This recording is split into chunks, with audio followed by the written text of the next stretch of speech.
Oiê, seja muito bem-vindo ao meu podcast Bora pra História. Hoje é o terceiro episódio da saga A Monstro. Eu sou a Gabi e hoje vamos continuar a jornada adentrando ainda mais no lado sombrio das minhas experiências e reflexões. Esse é um trecho do capítulo e é sobre o começo, como tudo começou, e onde a monstro se revela, onde o impacto de escolhas e manipulações vão mais a fundo do que jamais imaginamos. Prepare-se para uma narrativa cheia de revelações, confissões e, é claro, reflexão. E como sempre, lembrem-se, tudo que ouvimos aqui vem de um lugar de verdade, com a intenção de ajudar aqueles que talvez estejam passando por algo semelhante em sua vida. Eu lembro que quando eu era mais jovem, a minha mãe costumava dizer que eu era muito inocente. Eu confesso que eu ficava um tanto quanto irritada quando ela escutava isso. Porque para mim, ser muito inocente era o mesmo que ser muito trouxa. Acho que no fundo eu sempre levei a sério aquele ditado que diz que julgamos as pessoas com base naquilo que somos. Pelo menos eu acredito que seja um ditado, né? Por isso, eu me via como uma pessoa boa, que enxergava o lado positivo nos outros e acreditava que as pessoas realmente más e malignas, elas só existiam na TV. E obviamente me achava esperto o suficiente para nunca cair no golpe de ninguém. Eu lembro da personagem da atriz Letícia Sabatella, na novela Caminho das Índias, de 2009. Ela interpretava uma psicopata que, para todos, parecia uma mulher bonita, simpática, agradável e super amiga. Mas, na verdade, era assustadoramente manipuladora, argilosa e mentirosa. Na época, eu assistia as cenas da personagem e ficava em choque. Porque na minha cabeça eu acreditava que esse tipo de pessoa só existia em filmes e novelas, que alguém tinha criado esse tipo de gente. Para mim era inconcebível que alguém pudesse ser tão cruel a ponto de assistir o sofrimento alheio sem se abalar. Além disso, eu não entendia como ninguém ao seu redor percebia as tramóias dela. Lá em 2009 eu tinha apenas 26 anos. E mal sabia eu que em menos de 10 anos uma pessoa tão ruim e monstruosa como ela passaria pela minha vida e me enganaria como a atriz da novela fez, de forma tão fria e tão cruel. A primeira vez que eu a vi na casa da minha cunhada, com o cabelo todo desarrumado, com as roupas surradas e com um cheiro muito forte, eu senti pena. Achei que a minha cunhada, inclusive, estava até fazendo algum ato de caridade. Mas com o tempo, ouvindo a sua história, eu me comovi. Ela falava com muita dor sobre como o pai havia abandonado a família, traído a mãe, roubado tudo e pior, que ela mesma o tinha flagrado na cama com outro. Além disso, contava que tinha um grande problema na perna, algo que poderia matá-la se não fosse operada. Segundo ela, precisava de drenagens frequentes para remover o acúmulo de sangue nas suas veias. Algo tão sério que ela fazia questão de documentar com fotos os curativos após cada procedimento que efetuava.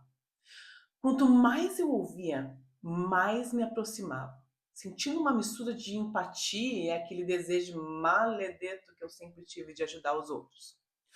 O problema é que ela sabia manipular como ninguém. Aos poucos, me vi isolada, sem o apoio da minha família, sem amigos, chorando sem entender por que aqueles que eu tanto amava me tratavam com tanto desprezo. Enquanto isso, ela permanecia do meu lado, me fazendo acreditar que era a única pessoa em que eu podia confiar. Eu acho que acabou que foi isso que me fez suportar suas mentiras por tanto tempo, e até perdoá-la tantas vezes. Quando eu mais precisei, ela parecia ser a única que não me abandonou. Mal sabia eu que ela era responsável pelo meu afastamento de todos e que essa falsa companhia teria um preço tão absurdamente alto. Com o tempo, as pessoas começaram a me alertar sobre ela. Eles diziam que algo estava errado, que ela não era uma boa companhia e que até o semblante dela transmitia uma energia muito negativa e muito ruim. Mas como que eu ia poder abandonar a única pessoa que nunca me deixou? Como que eu ia fazer isso, gente? Como é que eu trairia a única amiga que ficou ao meu lado quando todos os outros viraram as costas e ainda inventaram tantas mentiras maldosas sobre mim? Como que eu deixaria sozinha alguém que dizia ter sofrido tanto em casa, sem o amor da sua mãe ou até mesmo da sua família? Foi assim que, sem perceber, eu convidei a Monstro para entrar na minha vida. Não apenas deixei que ela fizesse parte do meu cotidiano, mas a trouxe para dentro da minha casa. Sim, eu coloquei meu maior e mais abominável inimigo para morar comigo e com os meus filhos. Ela era uma sanguessuga. Passava o dia inteiro deitada, sem tomar banho, fingindo ser uma vítima do mundo. Tadinha. Disse que a mãe a havia expulsado de casa e que não tinha para onde ir. Na época, eu estava recém-separada e qualquer ajuda financeira seria bem-vinda. Então eu fiz um acordo com ela. Ela poderia morar comigo, pagando um aluguel. Mas como esperar isso de alguém que nem sequer trabalhava? E pior, ela ainda me fazia cuidar dela. Eu nunca vou esquecer o dia em que me fez preparar uma inalação porque dizia estar com falta de ar. Supostamente muito doente. A raiva que eu senti naquele momento foi indescritível.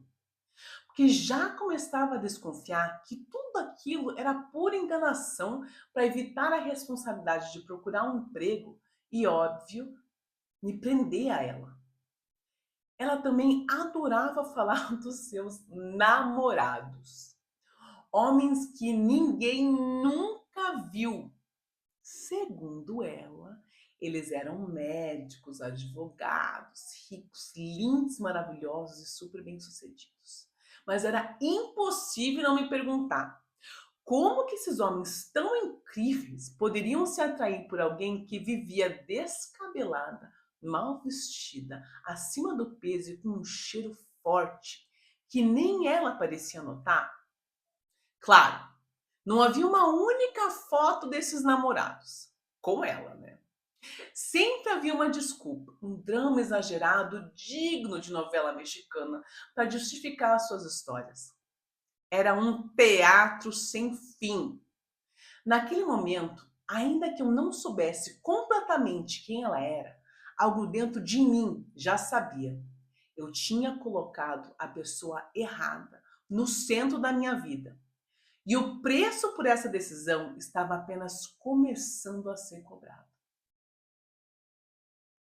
Uma vez que essa história é um tanto quanto longa, gente, eu vou estar dividindo ela em vários episódios. Então, não ouse perder nenhum. Olhar para trás me faz entender que, mais do que ser uma vítima de uma pessoa, eu fui cúmplice da minha própria ruína. Eu permiti que a monstro se alimentasse das minhas inseguranças e do momento que eu estava passando, que era muito frágil. A autodescoberta foi muito dolorosa, mas também libertadora. Agora, caso você também já tenha enfrentado um monstro em sua vida, lembre-se, a verdade, por mais difícil que ela seja, é sempre a nossa maior aliada. Não permita que ninguém distorça a sua percepção de quem você é. Liberte-se agora, já, nesse instante. Agora, se você gostou desse episódio, não esqueça de seguir o podcast e me acompanhar nas outras redes sociais para mais histórias reais e impactantes. E, claro, né?